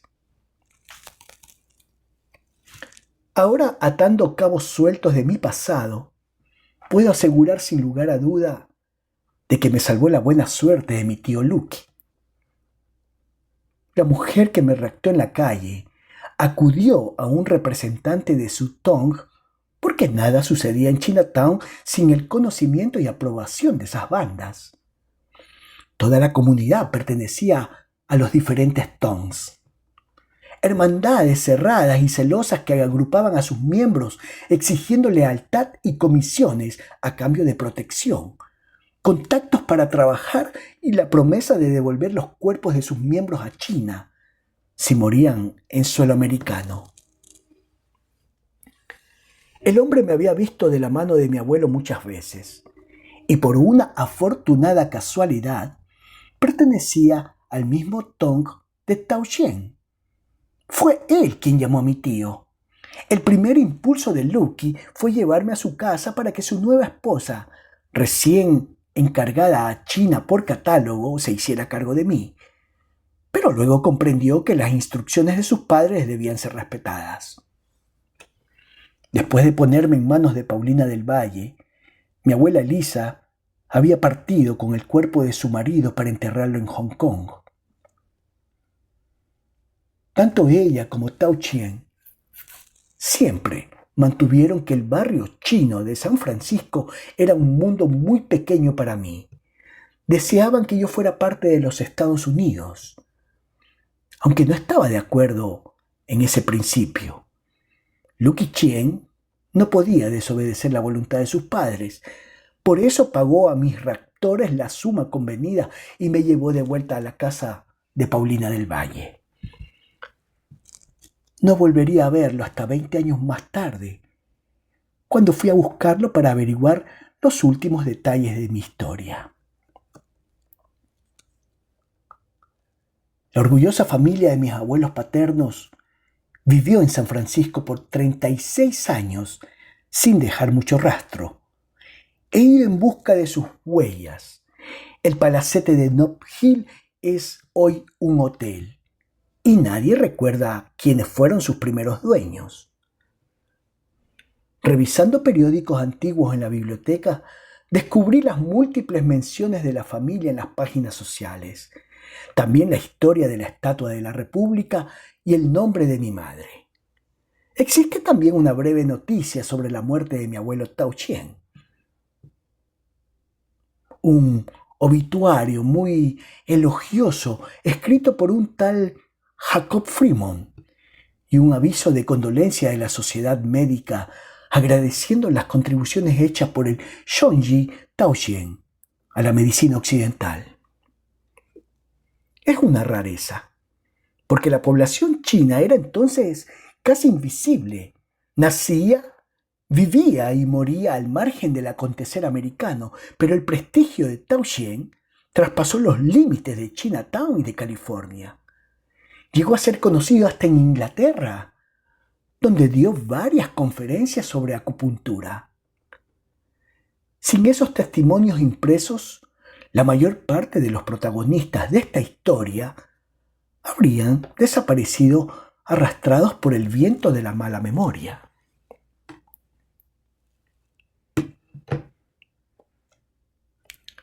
Mi escapada a Chinatown en busca de mis abuelos maternos se supo a otros motivos que indujeron a Paulina del Valle a regresar a Chile. Comprendió que no habría fiestas suntuosas ni otros derroches capaces de devolverle la situación social que había tenido cuando su marido vivía. Estaba envejeciendo sola, lejos de sus hijos, sus parientes, su idioma y su tierra. El dinero que le quedaba no alcanzaba para mantener el tren de vida acostumbrado en su mansión de 45 habitaciones. Pero era una fortuna inmensa en Chile, donde todo resultaba bastante más barato. Además le había caído en la falda una nieta extraña, a quien consideró necesario desarraigar por completo de su pasado chino, si pretendía hacer de ella una señorita chilena. Paulina no podía soportar la idea de que yo huyera de nuevo y contrató una niñera inglesa para que me vigilara día y noche. Canceló sus planes de viaje a Egipto y los banquetes de Año Nuevo, pero apresuró la fabricación de su nuevo guardarropa y luego procedió metódicamente a dividir su dinero entre los Estados Unidos e Inglaterra, enviando a Chile solo lo indispensable para instalarse, porque la situación política le pareció inestable. Escribió una larga carta a su sobrino Severo del Valle para reconciliarse con él, contarle lo que había ocurrido a Tao Xian y la decisión de Elisa Somers de entregarle a la niña, explicándole en detalle las ventajas de que fuera ella quien criara a la pequeña. Severo del Valle entendió sus razones y aceptó la propuesta, porque él ya tenía 2 niños y su mujer esperaba el tercero, pero se negó a entregarle la tutela legal, como ella pretendía. Los abogados de Paulina le ayudaron a poner en claro las finanzas y a vender la mansión, mientras su mayordomo William se hizo cargo de los aspectos prácticos de organizar el traslado de la familia al sur del mundo y embalar todas las posesiones de su patrona, porque ella no quiso vender nada. No fueran a decir las malas lenguas que lo hacía por menester. De acuerdo a lo programado, Paulina tomaría un crucero conmigo, la niña inglesa y otros empleados de confianza, mientras Williams enviaba a Chile el equipaje y luego quedaba libre, después de recibir una suculenta gratificación en libras esterlinas. Esa sería su última función al servicio de su patrona. Una semana antes de que ella partiera, el mayordomo solicitó permiso para hablarle en privado. Disculpe, señora, ¿puedo preguntarle por qué he decaído en su estima? ¿De qué habla, Williams? Usted sabe cuánto lo aprecio y cuán agradecida estoy de sus servicios. Y sin embargo no desea llevarme a Chile. Hombre, por Dios, la idea no se me había ocurrido. ¿Qué haría un mayordomo británico en Chile? Nadie tiene uno. Se reirán de usted y de mí. ¿Ha mirado un mapa? Ese país queda muy lejos y nadie habla inglés. Su vida allá sería muy poco agradable. No tengo derecho a pedirle semejante sacrificio, Williams. Si me permite decirlo, señora, separarme de usted sería un sacrificio mayor. Paulina del Valle se quedó mirando a su empleado con los ojos redondos de sorpresa. Por primera vez se dio cuenta de que Williams era algo más que un autómata en chaqueta negra con colas y guantes blancos. Vio a un hombre de unos 50 años, de espaldas anchas, rostro agradable, con abundante cabello, color pimienta y ojos penetrantes. Tenía manos toscas de estibador y los dientes amarillos de nicotina. Aunque nunca lo había visto fumando ni escupiendo tabaco. Se quedaron callados un rato interminable, ella observándolo y él sosteniendo su mirada sin dar muestras de incomodidad. Señora, no he podido menos que notar las dificultades que la viudez le ha traído, dijo finalmente Williams en el lenguaje indirecto que siempre empleaba. ¿Se está usted burlando?, sonrió Paulina. Nada más lejos de mi ánimo, señora. Ajá, carraspeó ella en vista de la larga pausa que siguió a la respuesta de su mayordomo.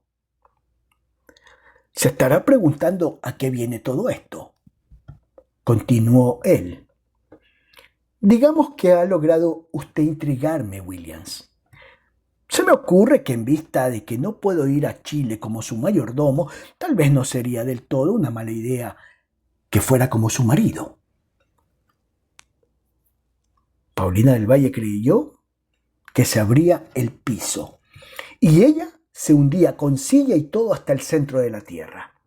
Su primer pensamiento fue que al hombre se le había soltado un tornillo en el cerebro, no cabía otra explicación, pero al comprobar la dignidad y calma del mayordomo, Se tragó los insultos que ya tenía en la boca.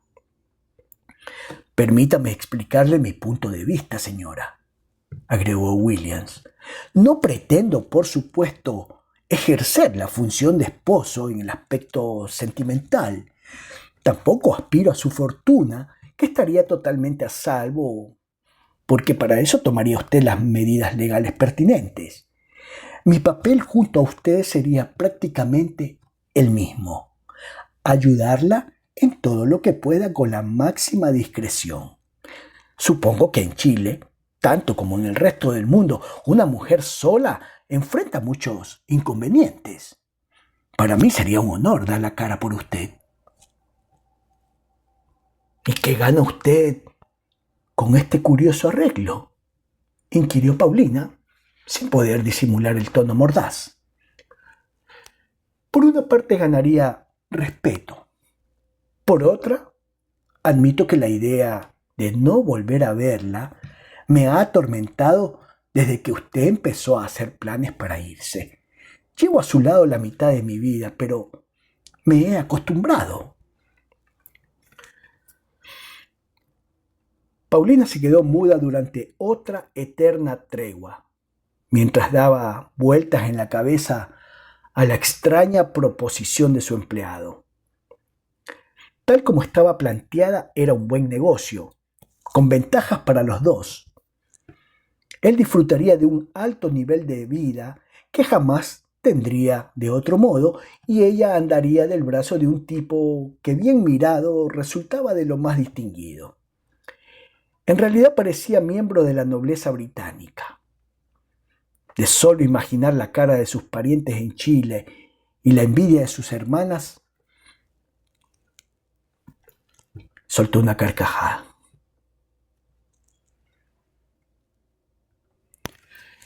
Usted tiene por lo menos 10 años y 30 kilos menos que yo.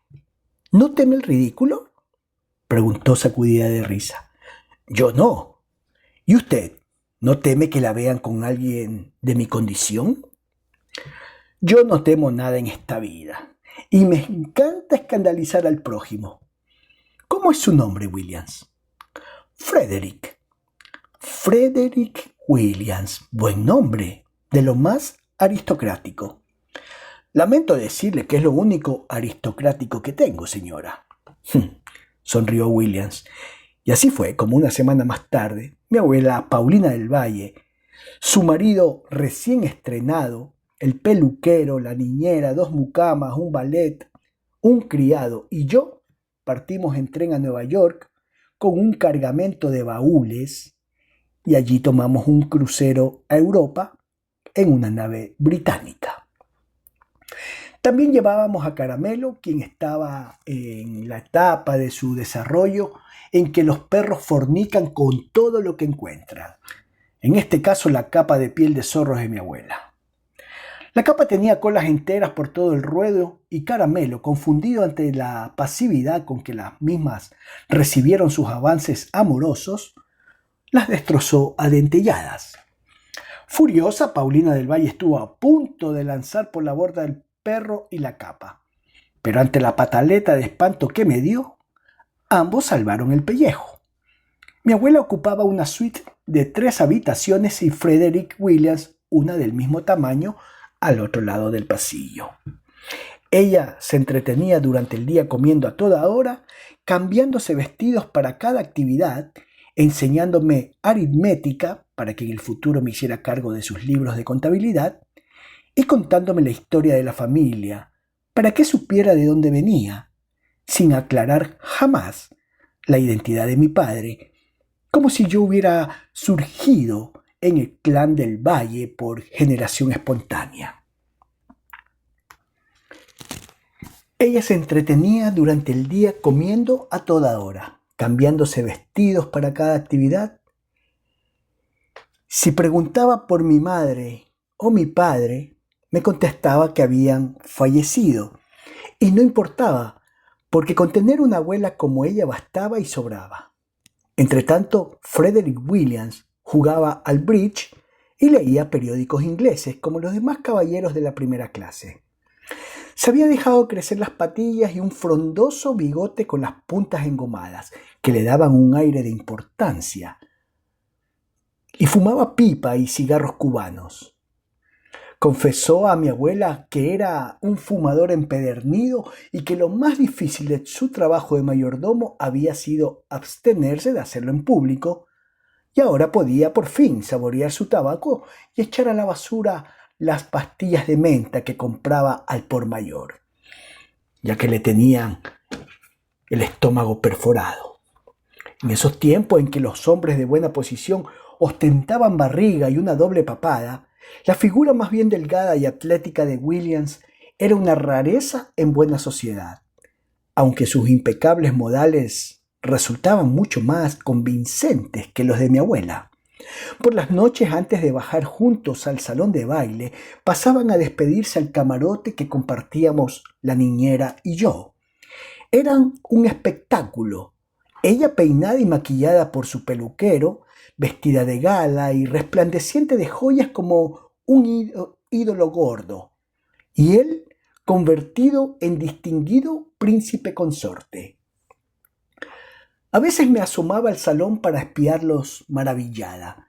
Frederick Williams podía maniobrar a Paulina del Valle por la pista de baile con la seguridad de alguien habituado a trasladar bultos pesados.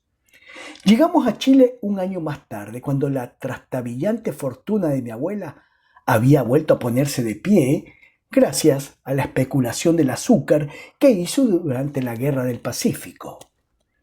Su teoría resultó cierta. La gente come más dulce durante los malos tiempos. Nuestra llegada coincidió con la presentación en el teatro de la incomparable Sarah Bernhardt en su papel más célebre, la Dama de las Camelias. La célebre actriz no logró conmover al público como había sucedido en el resto del universo civilizado, porque la mojigata sociedad chilena no simpatizó con la cortesana tuberculosa.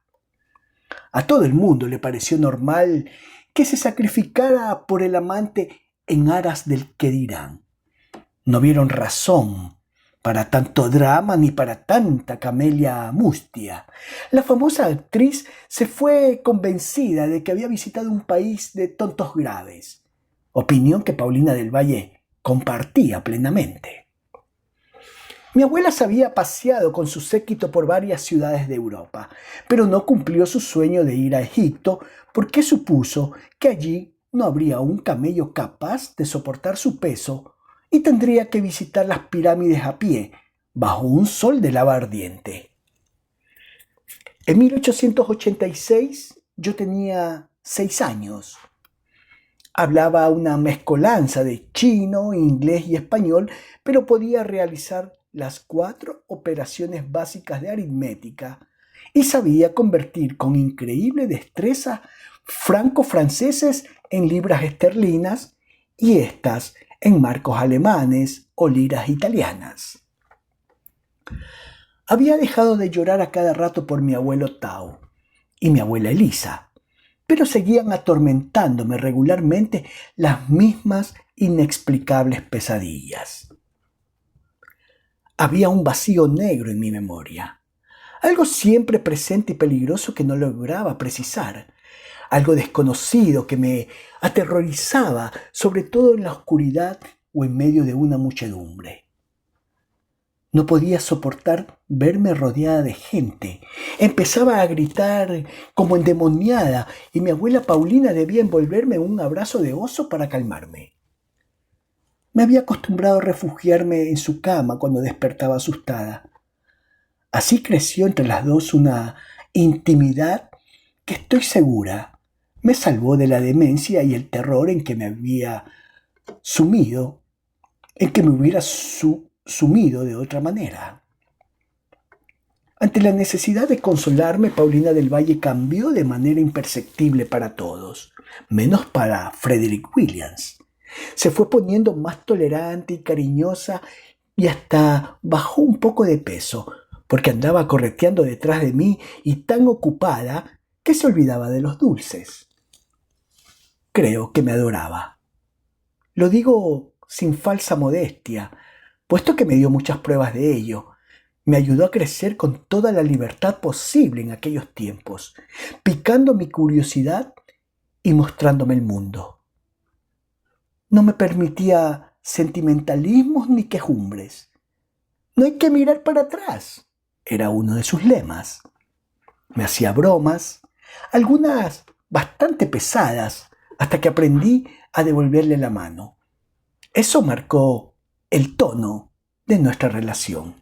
Una vez encontré en el patio una lagartija aplastada por una rueda de coche, que había permanecido al sol varios días y ya estaba fosilizada, fija para siempre en su triste aspecto de reptil despanzurrado. La recogí y la guardé sin saber para qué, hasta que discurrí cómo darle un uso perfecto. Yo estaba sentada frente a un escritorio haciendo mi tarea de matemáticas y mi abuela acababa de entrar distraídamente al cuarto, cuando fingí un incontrolable ataque de tos y ella se acercó a golpearme la espalda.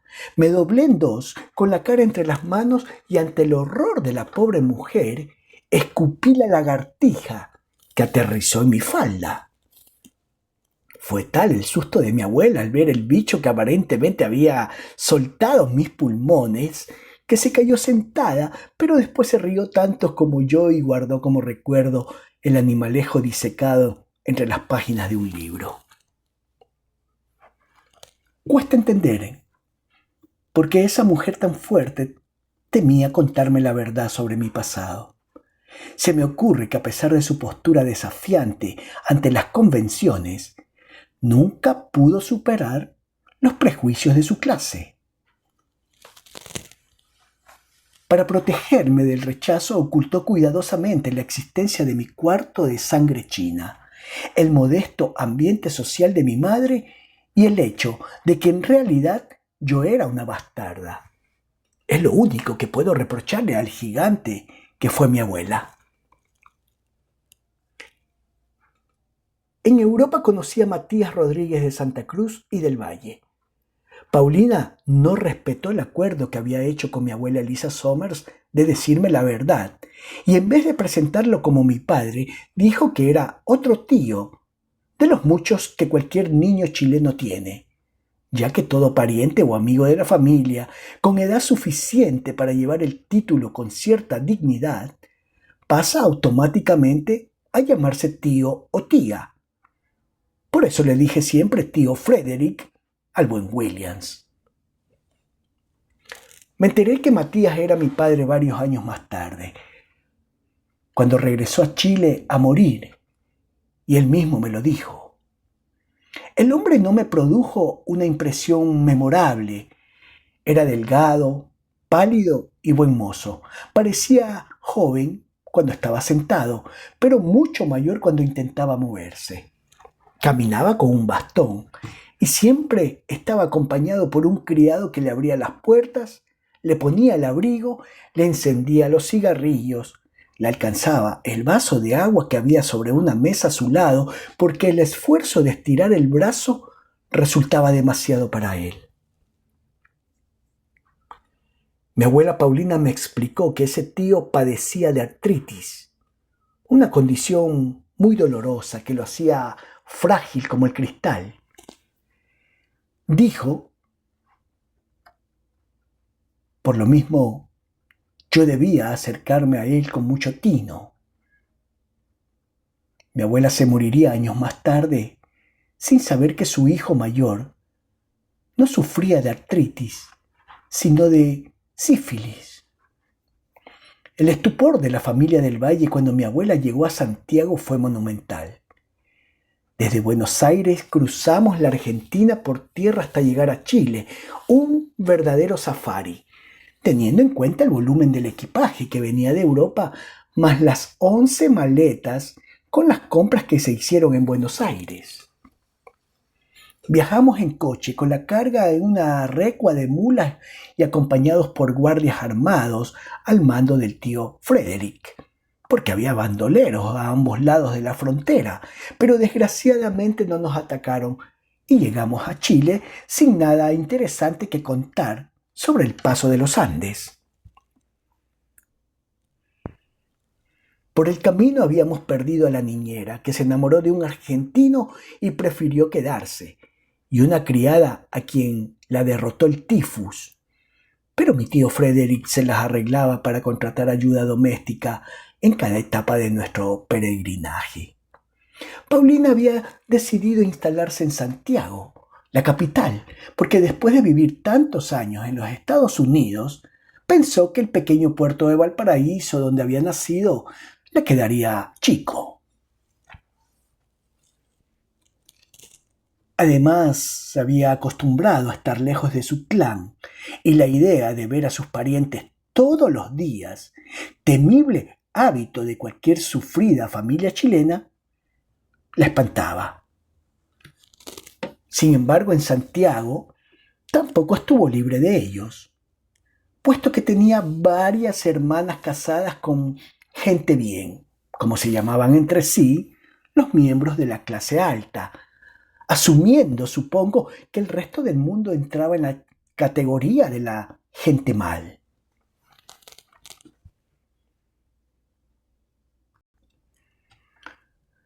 Su sobrino Severo del Valle, quien también vivía en la capital, se presentó con su mujer para saludarnos apenas llegamos. Del primer encuentro con ellos, guardo un recuerdo más nítido que el de mi padre en Europa, porque me recibieron con tan exageradas muestras de afecto que me asusté. Lo más notable en Severo era que, a pesar de su cojera y su bastón, parecía un príncipe de las ilustraciones de cuentos. Pocas veces he visto un hombre más guapo, y de Nibia, que lucía un gran vientre redondo. En esos tiempos la procreación se consideraba indecente, y entre la burguesía las mujeres encintas se recluían en sus casas. Pero ella no intentaba disimular su estado, sino que lo exhibía indiferente a la perturbación que causaba. En la calle la gente procuraba no mirarla, como si tuviera una deformidad o anduviera desnuda. Yo nunca había visto algo así, y cuando pregunté qué le pasaba a esa señora, mi abuela Paulina me explicó que la pobrecita se había tragado un melón. En contraste con su apuesto marido, Nibia parecía un ratón, pero bastaba hablar con ella un par de minutos para caer presa de su encanto y su tremenda energía. Santiago era una ciudad hermosa, situada en un valle fértil, rodeada de altas montañas moradas en verano y cubiertas de nieve en invierno. Ciudad tranquila, somnolienta y olorosa a una mezcla de jardines floridos y bosta de caballo. Tenía un aire afrancesado, con sus árboles añosos, sus plazas, fuentes morunas, portales y pasajes, sus mujeres elegantes, sus tiendas exquisitas, donde vendían lo más fino traído de Europa y del Oriente, sus alamedas y paseos donde los ricos lucían sus coches y estupendos caballos. Por las calles pasaban vendedores pregonando la humilde mercancía que llevaban en canastos, en medio de perros vagos y palomas y gorriones que anidaban en los tejados. Las campanas de las iglesias marcaban una a una el paso de las horas, menos durante la siesta, en que las calles permanecían vacías y la gente reposaba. Era una ciudad señorial, muy diferente a San Francisco, con su sello inconfundible de lugar fronterizo y su aire cosmopolita y colorido. Paulina del Valle compró una mansión en Ejército Libertador, la calle más aristocrática, cerca de la Alameda de las Delicias, por donde pasaba cada primavera el coche napoleónico con caballos empenachados y guardia de honor del presidente de la República camino al desfile militar de las fiestas patrias en el Parque de Marte. La casa no podía compararse en esplendor con el palacete de San Francisco, pero para Santiago resultaba de una opulencia irritante. Bueno, mis estimados, vamos a quedar hasta ahí en este tercer video. Espero que les esté gustando esta aventurera narración y nos vemos para la próxima. ¿Ok? Un abrazo, cuídense mucho, Dios los guarde y ahí estamos viéndonos en el próximo. Bye.